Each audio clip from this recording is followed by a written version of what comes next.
Where the brightest icons are those of religion and sport, there should be plenty for fans to worship at next year's Olympic and Paralympic Games. With the love of life making up the holy trinity of Rio de Janeiro, the scene is set for the biggest celebration in the world.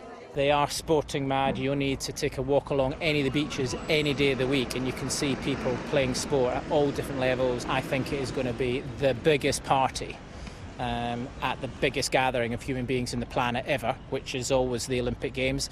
And I think that if you want to be at the biggest party of your life, it's going to happen here in Rio in August 2016.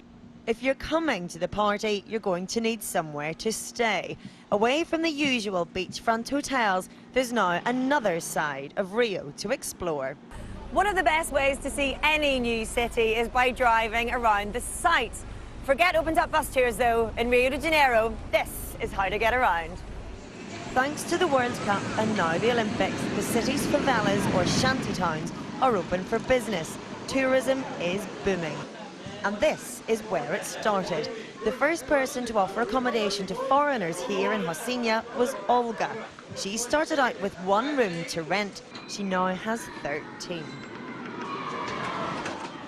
There's no lift, so it's not the most accessible. Food is self-catered and the air conditioning is provided by Mother Nature. Yet this block was booked out for the World Cup, and for the Olympics you'd pay just £20 per night. Almost double the usual rate, but still 30 times less than a nearby hotel.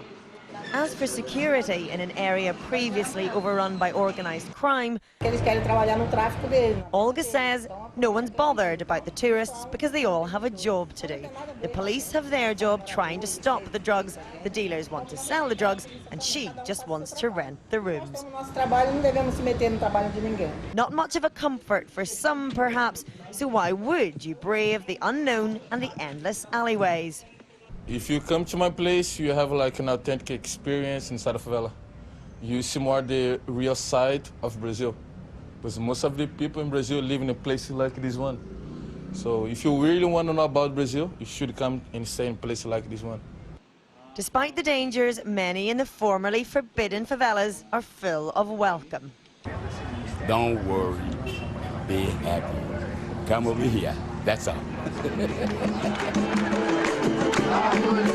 Whatever side of the city you choose to see, you'll be sure to find a party. At the Rio 2016 Games, that's one thing you won't need a ticket for. Orla, Chennaoui, Sky Sports, Rio de Janeiro.